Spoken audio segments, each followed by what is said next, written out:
Somewhere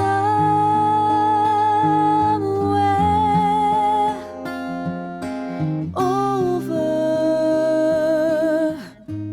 the rainbow way,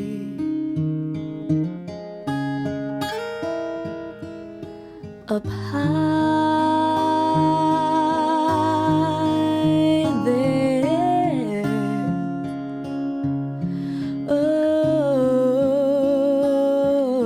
land that I heard of once in a lullaby.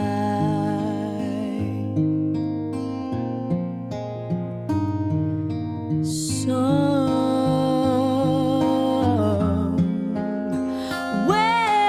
over the rainbow skies, a blue wind, the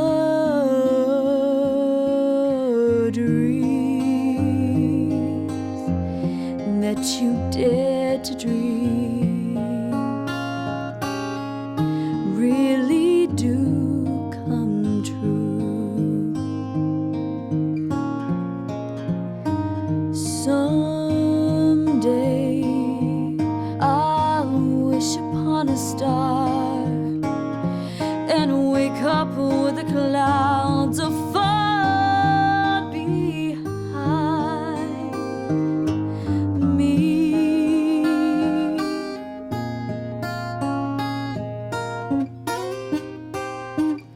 Where troubles melt like lemon drops, way above the chimney tops, that's where you'll find me.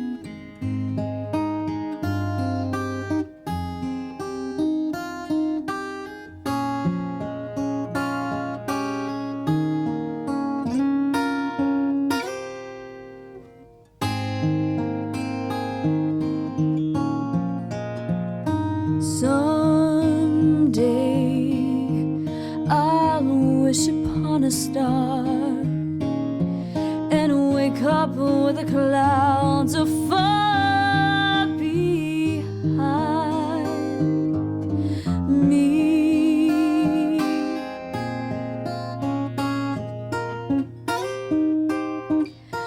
Where troubles melt like lemon drops, way above the chimney tops, that's where you'll find me.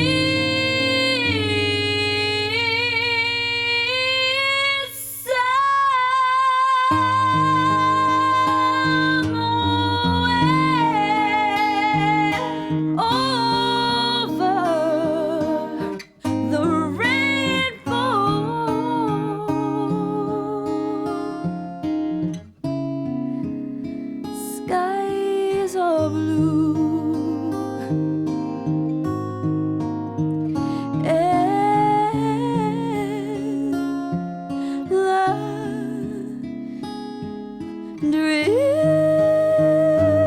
dreams that you dare to dream, they really do come true.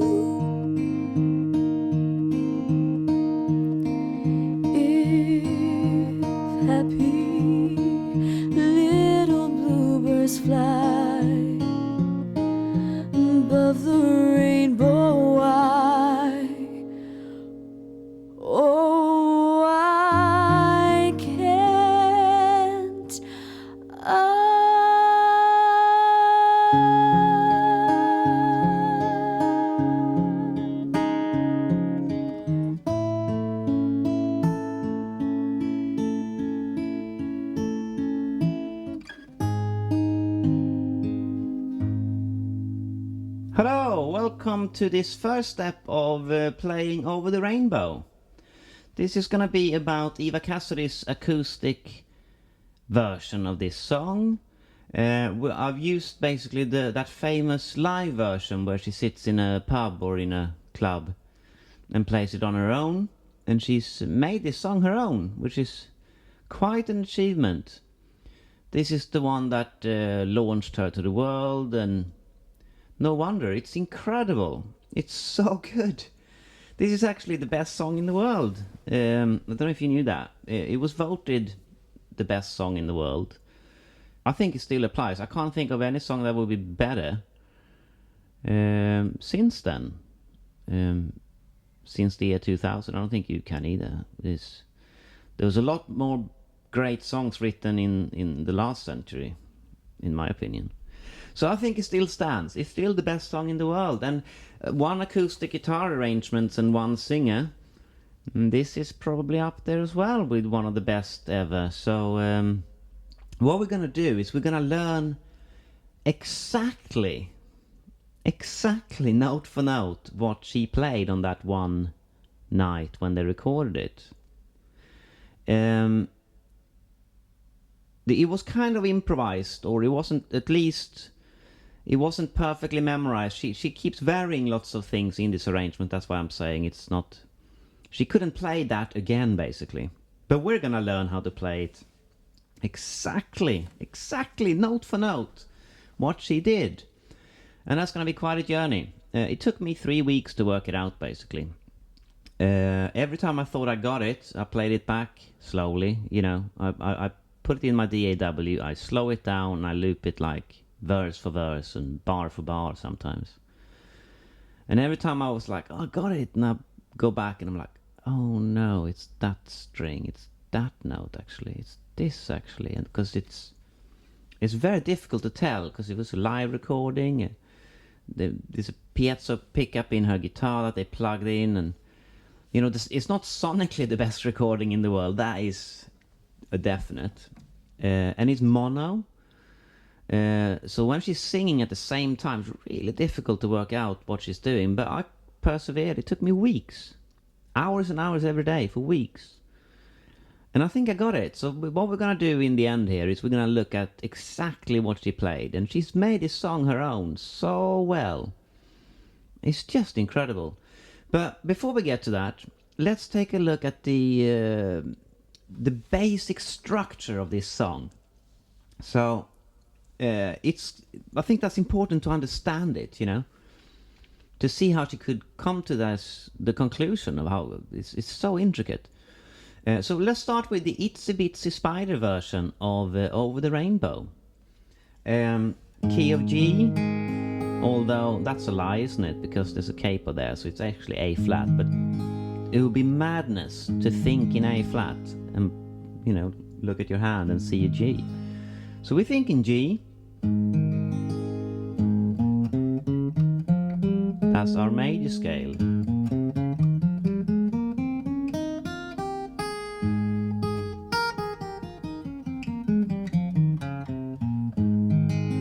This song doesn't go outside of those notes. It just uses those notes. So it makes a great Itsy Bitsy Spider version, because it doesn't leave the major scale. Here are the chords. That's chord 1, right? And then we have chord 2, 3, 4, 5, 6. Don't use that guy as always. And then back to 1 again. So the chord progression of the chorus is, if you do the simplest possible you can, take as much as you can out. Don't change anything. Just do it as if you were singing this to like 4-year-olds. Start on the first chord, and then you go to chord 3, which is kind of like going chord 1 to 1 with a major 7. Yeah? So it's chord 3 there, but the feeling is. And then chord 4, and then back to 1 again. And then 4 again, and then 1, 6, 2, 5, 1. Yeah? Okay? Melody. Root. Octave jump. This is actually used when you do like interval training. You go a fifth. Think of Twinkle Twinkle Little Star. You hear that interval in a test, and then you go. Oh yeah, it must be a fifth. This octave. Where over the rainbow. Yeah, it must be an octave. That's how strong the opening line of this song is, and how easy it is to remember. You hear this melody once and you can sing it. Octave jump and then down there. So that's major 7, right? If we stayed on chord 1. But we don't. We're on to chord 3, and that's the 5th. So it resolves. Minor 3rd. Sus4 gives us some tension. 5th again is settled, and then not settled. Flat 6. Phrygian.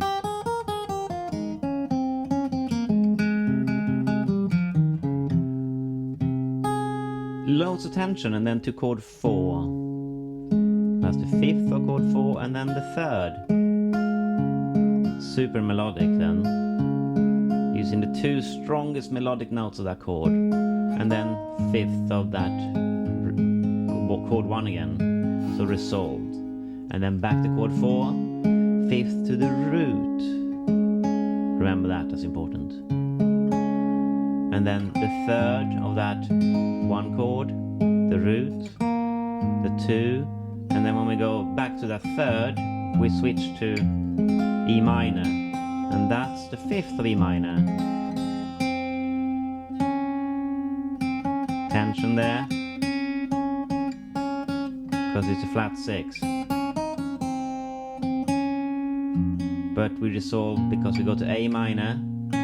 That would be the minor 3rd then. But it's all down to the root straight away. So there's a bit of tension there. And then tension there, that's the 6th. That's the flat 7 of A.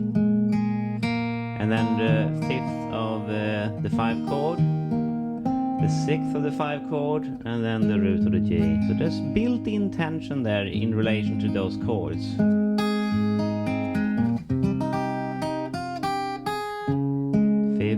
3rd, the 5th. 5th, the root. 3rd.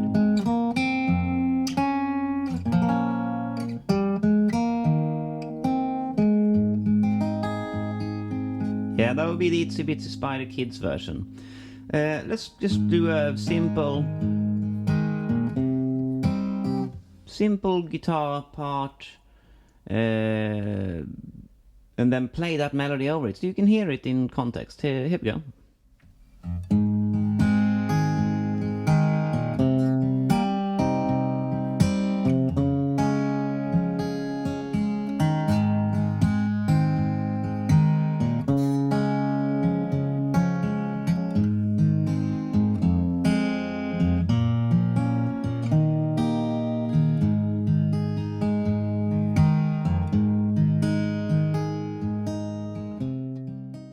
Okay, and here it is with the melody on top. Sounds like this.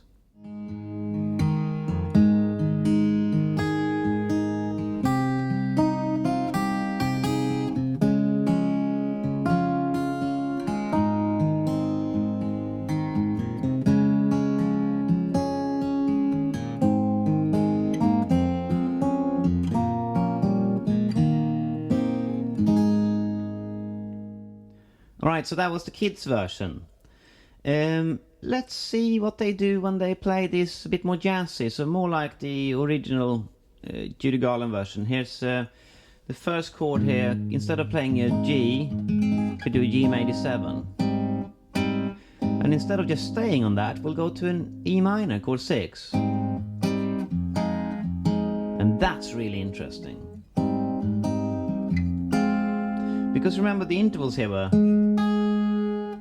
an octave jump, right? And said in tests, in music theory, or oral perception tests, we say, oh, I'll sing root to root, an octave, and That's Over the Rainbow. It's not really true because the chord actually changes there.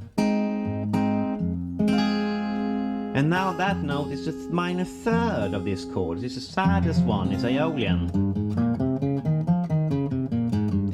So we've gone from like the root of the one chord, very rested, but now it's actually really sad. It was like really happy.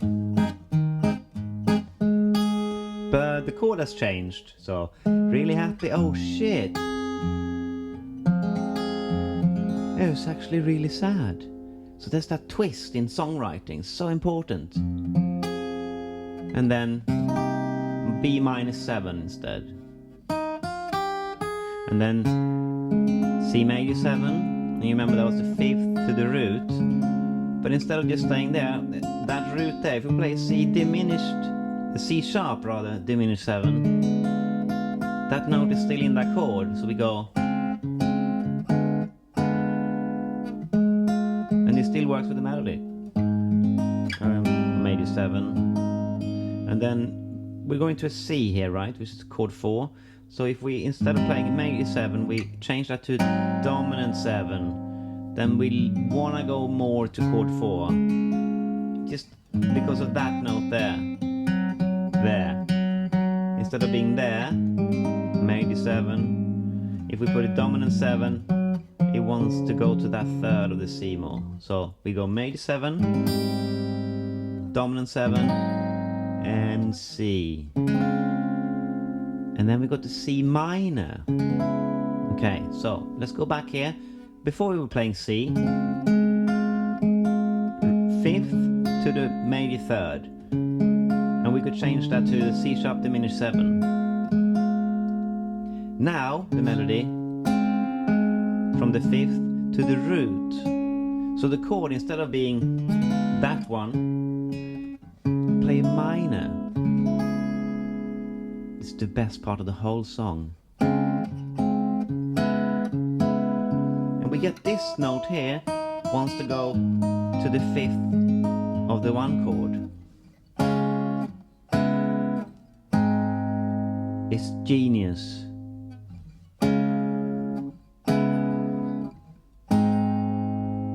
Okay? And when we go to the E, that was an E minor before, remember? And in the beginning of this song it was an E minor. What's the melody? It's 5th, right? And then flat 6. So it's not the 3rd, so the chord is often changed to a major there instead, so which gives us more tension. And that note wants to go to an A more. That should be an A minor. Because it's chord 2, isn't it? Remember? 1, 2, 1, 2. 6, major.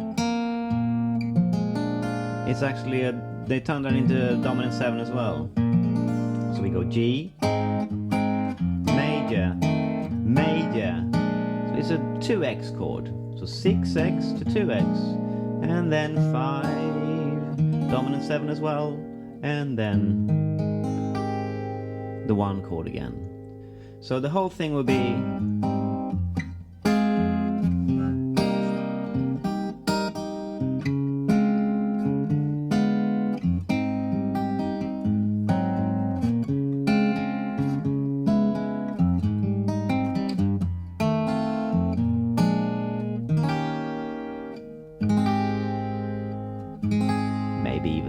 there. Feels like it resolves better there. Anyway, here's a basic trad jazz, is it really? But it's just a basic, more jazzy version. Here we go.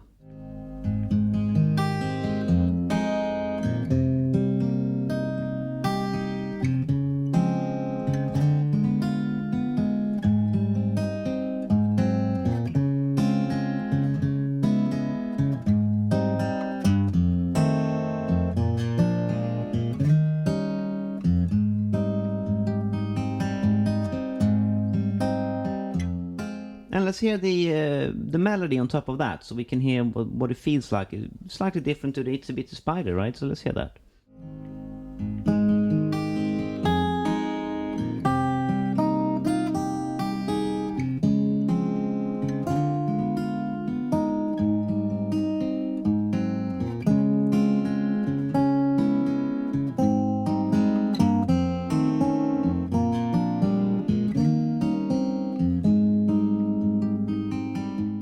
Okay, so that was the jazz version. I mean, you know, you probably want to play some more complicated chords than that if you play jazz version of it. But, you know, it's that direction anyway. And that's kind of what the Judy Garland version is. But there's a string orchestra, well, there's the whole orchestra on that original. And... you know, there's a million chords in it, basically. It's so complicated. If you get the score out, you'd be like, okay, I don't think I can play all of these chords. But if you play it as a jazz standard, that's the direction of it. Okay, let's look at what Eva's done then. So what she's done is she's half-timed it. You can see the tab here says Eva's half-time.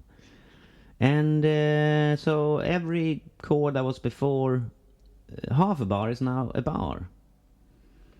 And if it was a bar, it's now 2 bars, or it's stretched out with some other stuff in order to extend it. So it's twice as long, basically. Okay? Chords. G sus2. So not just G, not G major 7. G sus2. Most people say it's a G add 9, actually. And they say you use the open string, but she doesn't actually do that. It's a G sus2, at least in the first chorus. And then just a kind of movement there, F sharp. So that's, you could say it's a major 7 there, but I don't think you can really, because it's the bass line, isn't it? So G sus2, F sharp, E minor. And instead of going, she just stays on that note twice. And then B minor, 7, with a flat 13, because that note comes in at the end. And the melodies, so she's changed the melody there as well. And then G7, and then A minor add 4. And then over B there. It's actually a little bit of a mistake. Should have been G over B, but she only plays that note in the beginning of this chorus. And then a C add 9. And then a C minor 6, actually, C minor 6. Remember, that was the part where a major 3rd, and she plays a minor chord, just like it comes back minor later. She does it there. Very interesting. There's no singing there. So she puts that chord in, which wouldn't have worked with the melody. But she doesn't sing the melody. She's made it her own. She just sings that at the end. Doom, down, and as the chord changes. And then the chord is... or... G major 9. Look, I mean, listen to that. Oh, amazing. And then G9... A minor add 4, G over B, C. Then it changes to minor 7. She doesn't hit the minor 7. Remember, it was... She goes... It's just A. That's the word she's singing there. A. And then land there.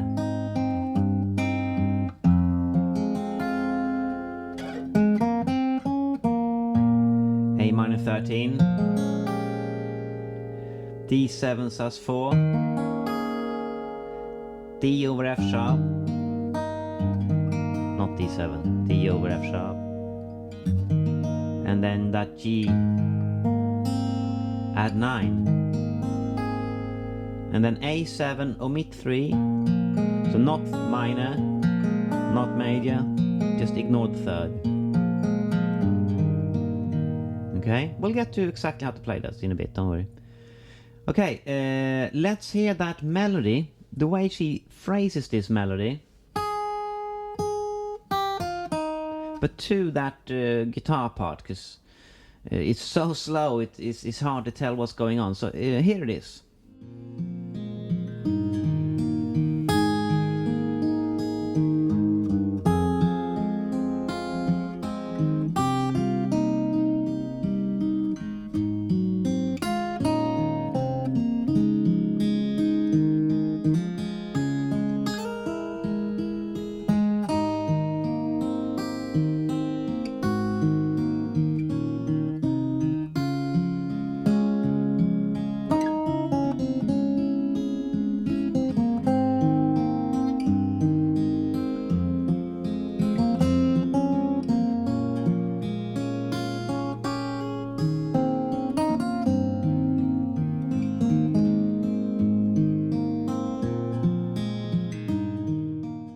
Okay, so you could tell there that she's completely made this her own. It's amazing, isn't it? What an achievement.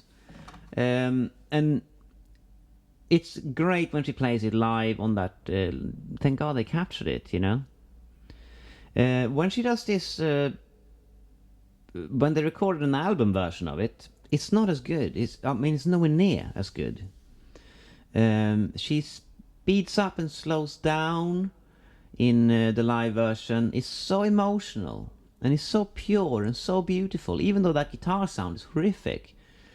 And you know, you can't slow down and speed up like that if you play with other people. They'd be like, where are you, you know? But she's on her own, and it's so slow this, because she's half the tempo. She's just knocked it out of the park. It's genius.